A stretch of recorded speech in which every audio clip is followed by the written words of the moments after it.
Justice. जी हाँ, justice ही तो चाहिए। दोस्तों, RG Kar medical college and hospital में कैसे 9 अगस्त को एक 21 साल की लेडी ट्रेनी डॉक्टर के साथ ब्रूटली रेप एंड मर्डर हुआ, ये आप सभी को पता ही है। और कैसे उस कॉलेज के प्रिंसिपल इस केस को पहले से सुसाइड बताकर ढकने की कोशिश कर रहे थे। मेरी लड़की ने सुसाइड कर दिया है, ये खबर आई है हॉस्पिटल से। लेकिन उस लड़की की ऑटोप्सी रिपोर्ट से दो चीज पता चलती है। पहली बात तो ये कोई सुसाइड नहीं बल्कि एक रेप एंड मर्डर था। और दूसरी बात, उस लेडी डॉक्टर के साथ जो हैवानियत किया गया, क्या वो सिर्फ एक इंसान के बस का हो सकता है? ऑटोप्सी रिपोर्ट से ये साफ पता चलता है कि उसके साथ पहले गैंग रेप हुआ, देन उसे ब्रूटली मर्डर किया गया। पहले से ही क्यों संदीप घोष को मेन दोषी ठहरा रहे थे? क्यों पहले उस लड़की के पेरेंट्स को कॉल करके बताया गया कि आपकी बेटी ने सुसाइड किया है, और जब वो हॉस्पिटल पहुंचे तब क्यों उन्हें अपनी बेटी को सही से देखने तक नहीं दिया गया? क्यों उन्हें हॉस्पिटल में 3 घंटों तक रोक के रखा गया था? क्यों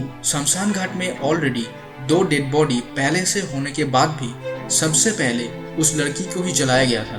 क्यों कोलकाता पुलिस शुरू से इस केस को जितनी जल्दी हो सके उतनी जल्दी क्लोज करने की कोशिश कर रहे थे? क्या असली मुजरिम को बचाने के लिए संजय रॉय को बस बलि का बकरा बनाया गया है? आइए जानते हैं आज के इस वीडियो में। दोस्तों, ये बात तो अब क्लियर हो चुका है कि कैसे वेस्ट बंगाल के पुलिस ममता बनर्जी के इशारों पर नाचती है। जब 14 अगस्त के रात आर्जिकर मेडिकल कॉलेज में 7000 गुंडे आए, तब पुलिस उस वक्त कहाँ थे? तब कोलकाता पुलिस वहीं पर थे।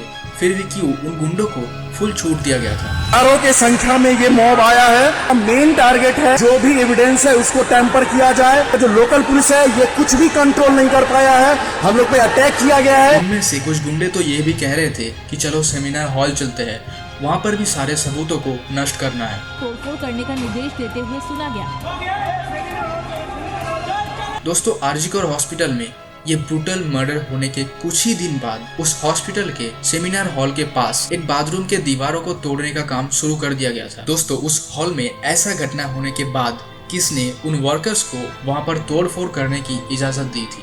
Accused authorities of Kolkata's Arjikar Medical College and Hospital of attempting to tamper with evidence in connection with the rape and murder of a junior doctor on the campus, pointing to the renovation work that began after the incident at an area just a few feet away from the seminar room where the doctor's body was found on Friday morning. ऐसा कहा जा रहा है कि उस दीवार में कुछ तो ऐसा सबूत था जिससे असली खूनी का पता लगाया जा सकता था। इसीलिए कॉलेज के प्रिंसिपल के कहने पर उस दीवार को तोड़ दिया गया था। दोस्तों, संदीप घोष जो कि आर्जिकल मेडिकल कॉलेज एंड हॉस्पिटल के प्रिंसिपल थे, वो शुरू से ही एक करप्ट आदमी थे। लेकिन जब उस कॉलेज के जूनियर डॉक्टर्स और कुछ स्टूडेंट उसके खिलाफ सड़क पे प्रोटेस्ट करने लगे, तब उन्होंने ये कहकर रिजाइन कर दिया कि मेरी वजह से कुछ डॉक्टर्स अपना काम छोड़कर प्रोटेस्ट कर रहे हैं, इसीलिए मैं रिजाइन कर रहा हूँ ताकि वो लोग अपने काम पर वापस लौट सके। लेकिन इसके ठीक 4 घंटे बाद संदीप घोष को फिर से कलकत्ता मेडिकल कॉलेज का प्रिंसिपल बना दिया जाता है। अख्तर अली जो आर्जिकर हॉस्पिटल में डेप्यूटी मेडिकल सुपरिटेंडेंट थे, उनका एलिगेशन है कि संदीप घोष बायोमेडिकल वेस्ट बांग्लादेश को बेचा करता था। दोस्तों, आप सभी को पता ही है कि सिरिंज और सर्जिकल ग्लव्स जैसे मेडिकल वेस्ट को एक बार यूज करने के बाद उसे डिस्पोज कर दिया जाता है, लेकिन संदीप घोष उसे भी बांग्लादेश को बेचा करता था। दोस्तों, जस्ट थिंक, इससे कितने सारे बीमारियां फैल सकती है।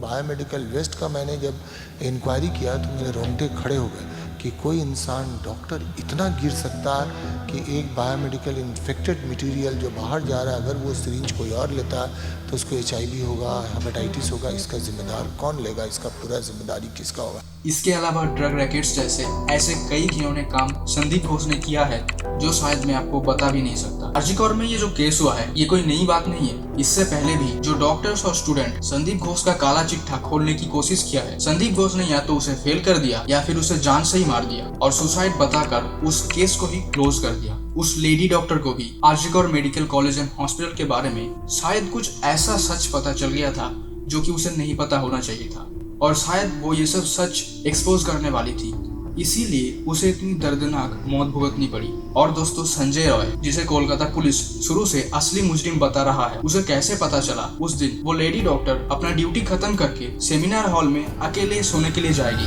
क्या सच में वो असली मुजरिम है या फिर असली मुजरिमों को छुपाने के लिए सिर्फ उसका नाम लिया जा रहा है? दोस्तों, जितने दिन बीतते जा रहे हैं इस केस की गहराइयाँ उतनी ही बढ़ती जा रही है और उस गहराई से कई सारे बड़े बड़े नाम बाहर आ रहे हैं। दोस्तों, मैं आप सबको एक रिक्वेस्ट करना चाहता हूँ, इस वीडियो को जितना हो सके उतना शेयर कीजिए ताकि उस लड़की के पेरेंट्स को इंसाफ मिल सके।